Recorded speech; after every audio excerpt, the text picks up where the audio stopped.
Hello and welcome, and in today's video I'm going to share with you the top 10 most undervalued Ark Tames. So without further ado, let's get straight into it. In at number 10 we have got the megalodon, and this creature is here just simply because, like, I find with ocean creatures people go for basilos and creatures like that, and maybe Moses in the case of some bosses, and I feel like, you know, it's a bit undervalued in that sense because, like, you know, it's the megalodon.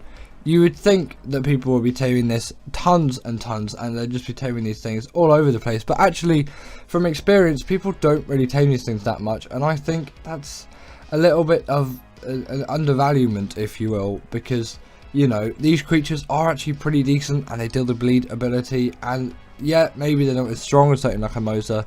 I still find they are quite useful for just general underwater travel, and it's partly because I have a bias to megalodons, because I'm not really a hater of these things. I love these things. I've been taming these things for years and years now, and obviously I'm going to be biased towards the creatures on this list, but I just find it's undervalued, and I feel like people should be taming this creature more, as I don't think it gets what it deserves, really. So just to pause the video briefly, I do really need to talk about my Patreon, which you can find on Patreon. Of course, it is going to really add to your experience with this channel, at least it is in my opinion, purely because the Patreon has way more content out there for you to experience, and you get all of the big videos, and the channel's going towards bigger videos now a week early. So there's a video already out on the Patreon, which is why Ark is Ark worth it in 2024. I'll put it on screen now, and if you want to see it, then you can only see it on Patreon, or you can become a YouTube member, but I think Patreon is going to be the right choice for you.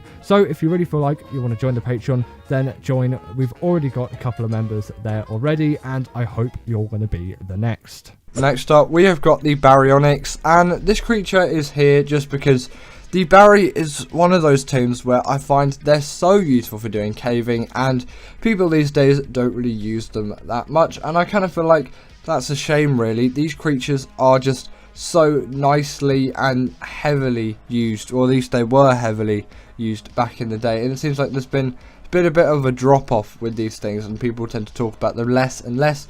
And yes, they're not the newest creatures out there, and maybe there are some other creatures which you might prefer for doing caving. That's perfectly acceptable, but I think people should still be taming these things and using these things. And I'm not saying like no one tames these things and that's a shame. I'm saying like people should tame these things more and experience them more, as loads of people actually just go caving on foot and they don't even bring a creature in, and they end up just dying loads of times. Like in cases like that, a baryonyx can be really useful, especially considering on ASA at the moment you haven't got shadow mains and things like that, and you know they're so useful for that I find they really should be tamed more, and I think that they definitely do deserve more as creatures.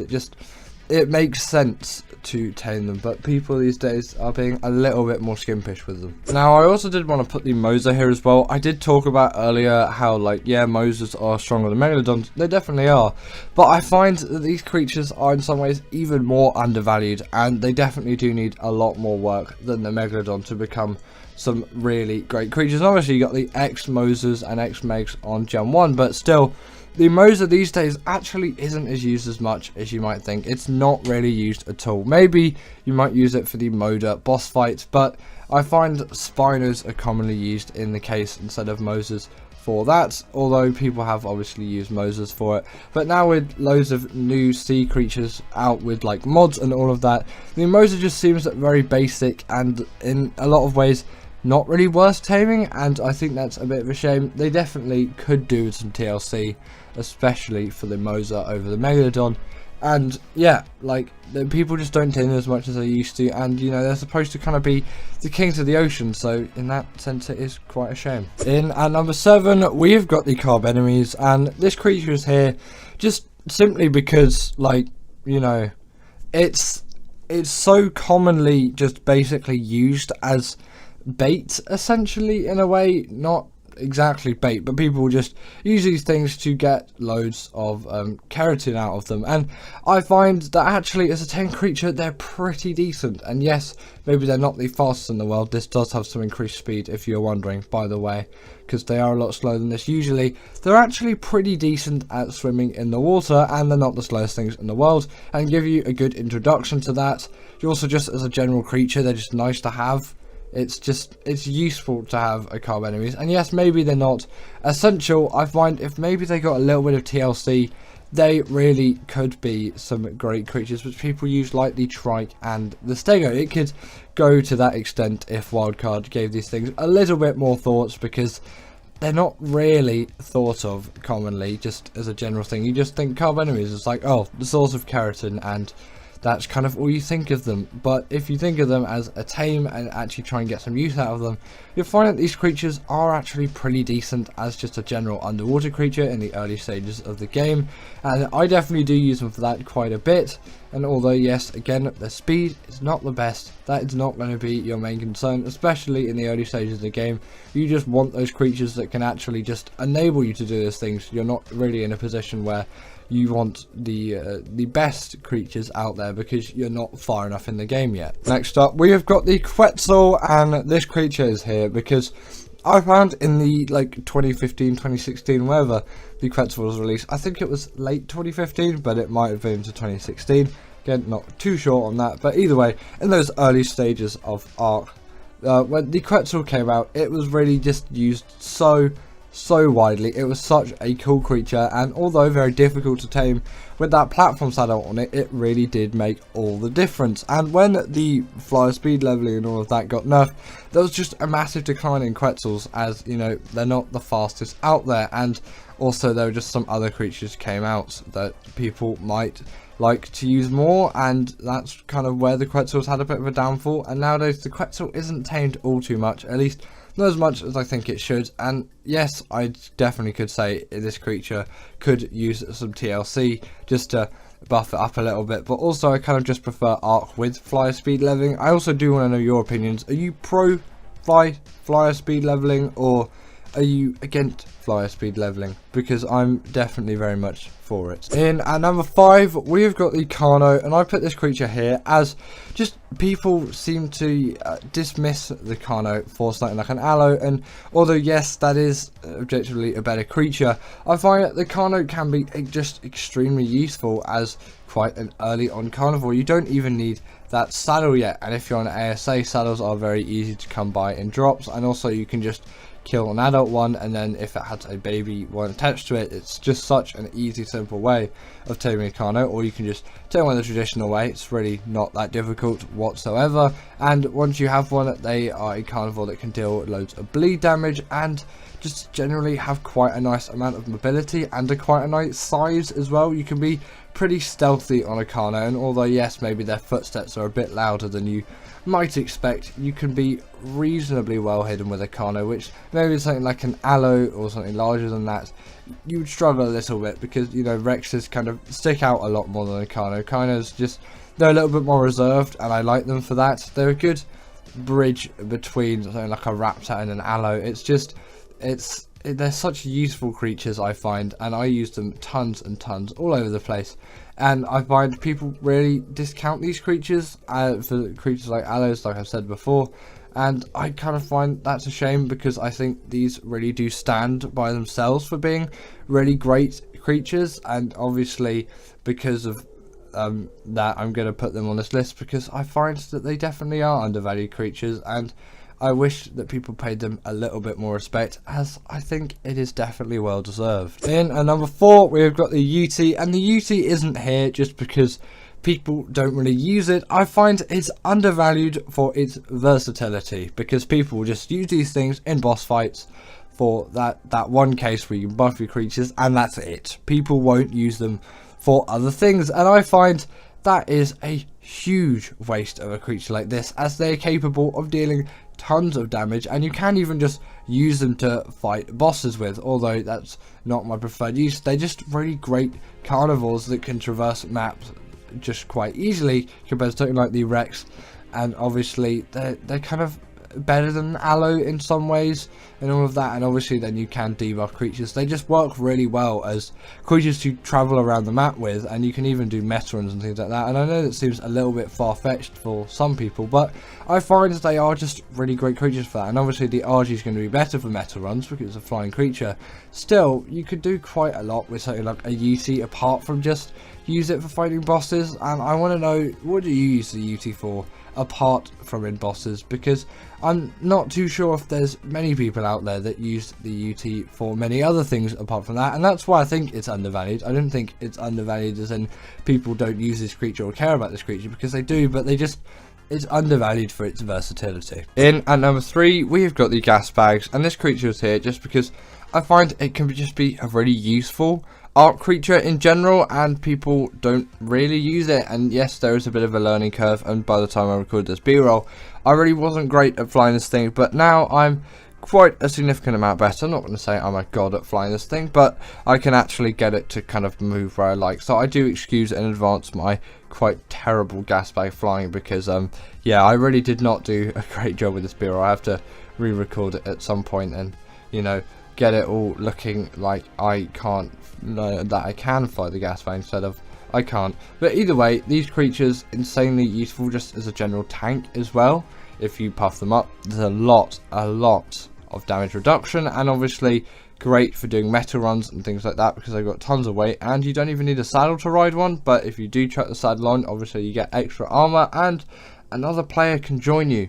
So it's actually quite useful if you have friends in the Ark world, and you know, you might want to bring one along with you for a meta run. And I know these are all quite basic uses for the Gasbags. I find people don't really use them as much, and I know the Maywing is like that go-to traveling mount, and you can just do a lot with the Maywing. I find maybe give the Gasbags a go if you have access to the Gasbags, because I find they're a little bit undervalued as a creature, and I find people can do a lot with Gasbags. It's just they don't really end up doing anything with them, and I find that's quite a shame really. I wish people did actually use these things a lot more, because they just work so well in so many situations, especially for turret soaking and metal runs, to just name the main two that they use for. So yes, Gasbags, really undervalued creature in my opinion, and I hope that more people use this creature going into the future. In at number 2, we have got the Crystal Wyvern, and this creature is simply here because I find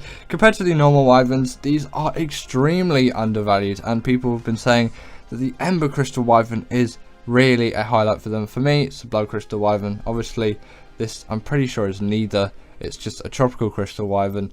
They really are so useful, and a few people in my community have been saying yes, they definitely do really agree with this, and the general consensus is, oh, the Crystal Wyverns are just not as strong as Wyverns, but actually I find they're even more effective than all Wyverns, and that obviously does come from the fact that the taming method is a lot easier. Yes, it is capped behind level 60, and also you have to knock out one to get the Primal Crystal in the first place, but once you've done that, it's not really that difficult, and even that bit isn't difficult whatsoever. So, you know, these things are ridiculously easy to tame, and they're just such good creatures. They really do have to be on this list because people extremely undervalue them, and I find that they need to be on this list because they need more attention. They really do deserve it. They are great creatures which are strong in all aspects apart from turning circles, but you know, that's not great on the Wyvern anyway, and I just find they're so useful for so many things, even more so than the Wyvern, although they're kind of the same creature, although I do find these are better because they're just easier to tame and there's a lot less of a lengthy process you have to go through to get them. I really do find they're extremely effective, and I wish people use these creatures more. And in at number 1, we've got the Bloodstalker, and this creature is here because I find, yes, people do use it for traveling and all of that. It gets a bit undervalued over the Maywing, and I find it can be really effective. Also, I do excuse my Bloodstalker flying. Really was not the best at flying it back when I recorded this B-roll, but I assure you I'm better now. And obviously I'm going to have to re-record those Gasbags and Bloodstalker B-rolls. I will add it onto my list of stuff to do, but also I find that these are the best ocean creature out there. I know they're not ocean creatures, but they're the best kind of dealing with the underwater environment in my opinion, and I didn't show any of that in this B-roll, which is another reason why I really do need to re-record it. Either way, these creatures are just so great at traversing underwater environments. They're so quick and speedy, and they can deal quite hefty amounts of damage as well, which you might not expect. And maybe you're not going to take it to do alpha creatures, but you can just easily zip away from them. Also, on top of that, they can glide on the top of the water as well, so kind of just to escape danger even more, you can just simply skim across the top of the water and get out of the way of all of those creatures that are trying to attack you. And also on top of that, you kind of do have like an awesome spyglass, but without the need for an awesome spyglass, so you can see the aggros of all the creatures.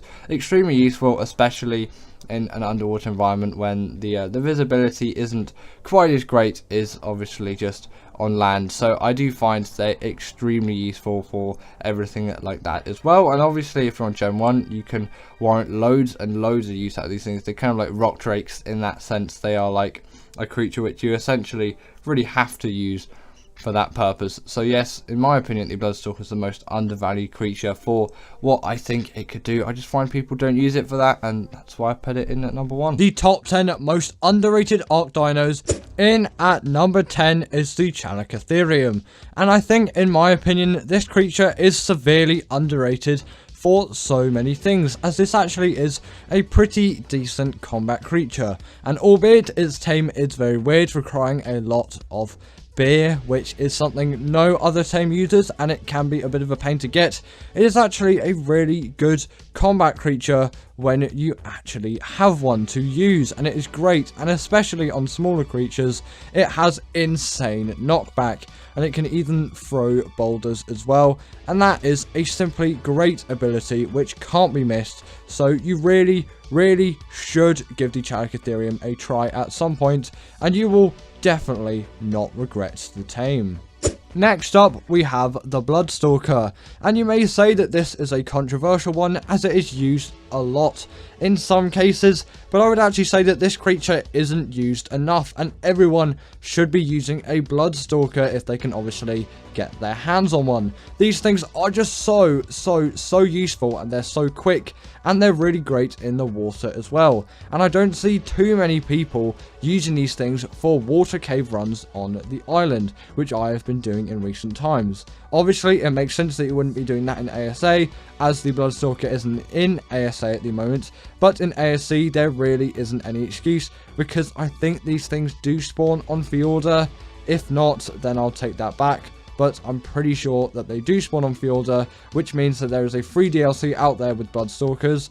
Either way, you can use a spawn command as well, and then tame one from wild if you want to do that to get access to that creature. And I really think you should really try and get your hands on one of these things, as they are some of the most useful creatures out there.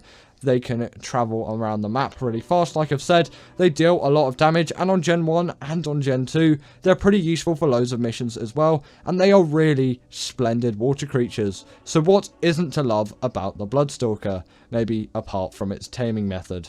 Now, the Carno has to be respected when it comes to Ark, at least in my opinion, because this is one of the most useful creatures out there to me, especially in the earlier stages of the game.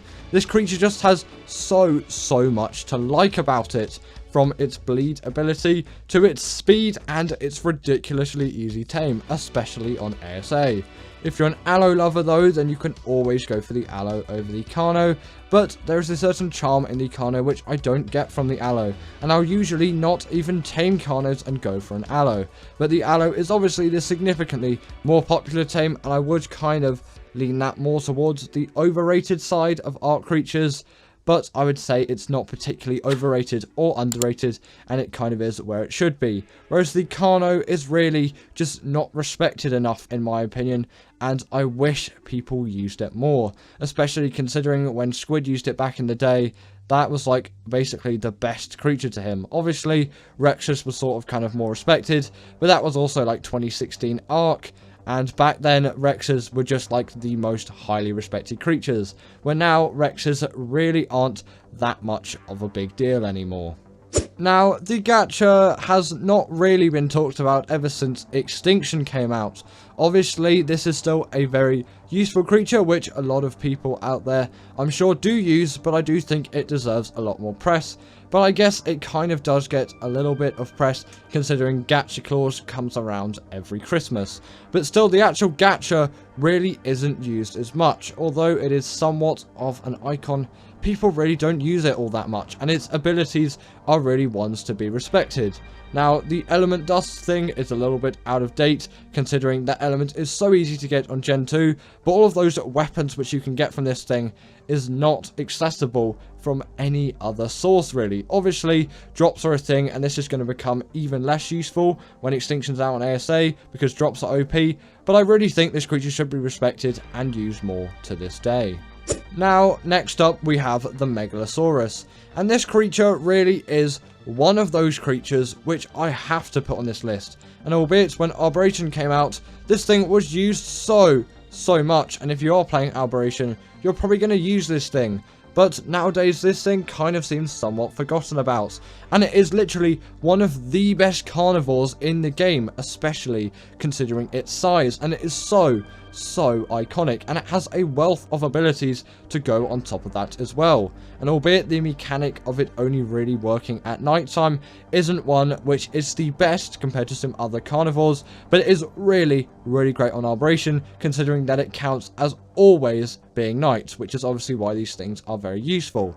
Also there you can see one of the abilities that this creature has, which is when it can grapple creatures into its mouth. Obviously it can't really do that with really large creatures. It'd be very weird if it could do that with something like a Rex, but smaller creatures it can do that, and that is a very efficient way to get rid of Microraptors. And what absolute nuisances those creatures are. So it's really great that you can get rid of those things with this thing. And also on top of that, in terms of its size, it is a really good size for transport, making it a pretty good travel dino as well. And as my go-to on Arboration, if I'm getting a Rock Drake for the first time, I'll just bring one of these things down, obviously a good level, so it can withstand all the things down there, and then I will get my first Rock Drake egg, and then from there I will use a Rock Drake to get down there. But still, the Megalosaurus is a very good travel mount and a very good carnivore overall, and I think the general public should use it more.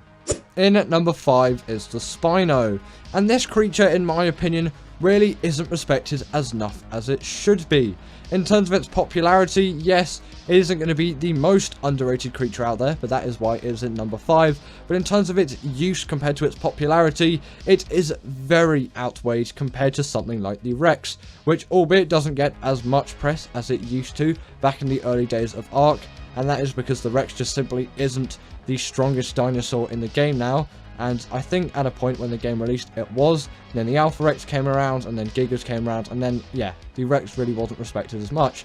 But the Spino back in the early days was respected a lot actually, as this was just considered the stronger carnivore by so many people out there, and loads of you probably used this thing back in the day, and I used it then. And obviously it still does have enough popularity to warrant a TLC, as Wildcard did give it one of those, so now it can stand on its hind legs, it has the hydration buff, and it's just overall a better creature. But in terms of it compared to the Rex, I actually vastly prefer it because of its increased mobility, the fact that it is great in the water as well, and the fact that it deals a little bit more damage than the Rex, although its health is significantly lower, which is where its main drawback is. But if you do some good breeding on these things and you get loads and loads of health mutations, you can have yourself a Rex equivalently health Spino, and then you'll have yourself a really great boss creature. And it's actually a shame that these creatures aren't used as much as they should be, in my opinion, especially considering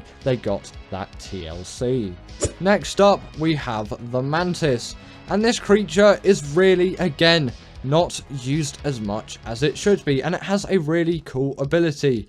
And I know quite a lot of you PvE players out there do use the Mantis, but to PvP players and also just the general Ark community, I would advise you tame a Mantis at some point. They are just so good, and there really isn't an excuse to not tame one unless you're on mobile, obviously, as these things spawn on Ragnarok. And they are ridiculously easy to tame once you've already done the prep. You've got the ghillie, you've got the bug repellent, and you've got the woolly rhino horns. It's just a very simple passive tame, and you have yourself pretty much one of the best harvesters in the Ark game. And I especially use it for harvesting mutton with swords, obviously, as it is just a really great way of doing it. But it is also great at gathering metal with picks, obviously. You can gather great stone with hatchets. You can use pikes as well, which I will use for the manticore on Scorched Earth. If I'm ever doing it, I won't use swords. I'll use pikes as the durability is better. And they can pretty much wield any melee weapon which you choose them to, making them an absolute harvesting god. They can't wield tech weapons though. That would be a little bit too OP. In at number 3 is the Crystal Wyvern, and this creature in my opinion is one of those which is severely underrated, as it is pretty much the easiest tame in the Ark game. The only real downside it has is obviously that level 65 requirement, which is a bit of a shame really, but apart from that, this is a literal perfect creature to me. It is the same as a wyvern in reality, and it has a much easier taming method, just requiring some crystal. You don't need anything else. You can just go on a note run and then get the necessary crystal, and in your first even hour of playing, you can probably have one of these wyverns at your disposal. On single player, obviously. On official, I think that is a bit too optimistic. But even on official, these things can be obtained pretty quickly with a good note run. And also, if you get the blood crystal wyverns as well, you have yourself an even better version of the crystal wyvern.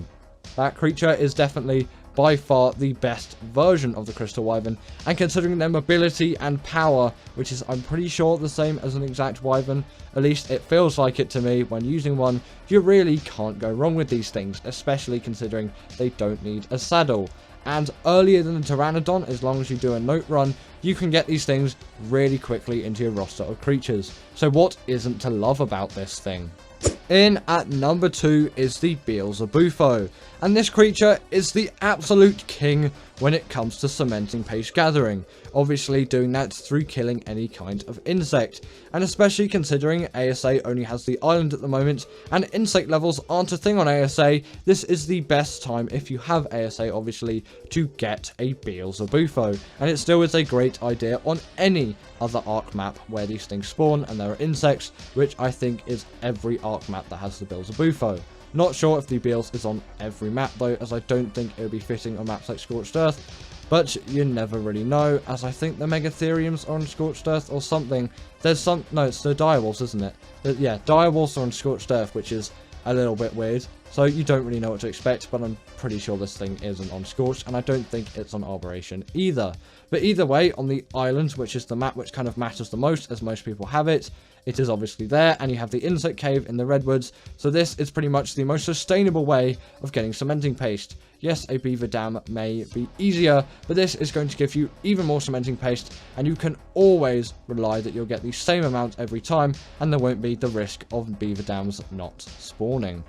And in at number 1 is the Velonasaur, and I really think this creature should be respected a lot more when it comes to Ark, especially considering I am playing through Extinction again at the moment, and I have just fell in love with this creature. There is just so much good about it. It is so cool, and its abilities are actually very useful. For starters, it is actually a very good travel mount, having a lot of speed and barely any stamina drain, which is perfect for a travel mount. Also, its saddle really isn't very expensive as well, and its taming method is very easy. You just build a simple 2x2 trap and then net gun it if you want to. Instead of building a trap, you don't need to net gun it in the trap, that's unnecessary. You can either put it in a basic trap or net gun it, and then simply trank it out, and then you have yourself a great Velonasaur. Sadly, the turrets which they fire, or the bullets, not the turrets, they do not scale when you level up the melee damage, but you can always level up your stamina to shoot even more of these things. And I think when you look at it head on, that animation kind of looks a little bit creepy. Obviously, you don't just have the turret firing ability, although that is the most useful to me. You also just do have your general melee abilities, and it can also shake the spines off of its back too, which you're seeing here. So shout out to this month's patrons: Karina Thorne, Dominic, Macy, Drewski, sorry about the pronunciation there, Louis, Oren, Levi, McDaniel, Ellen, Martinson, and Jim Fowley. I appreciate all of your support, and if you're not a Patreon, then go join now.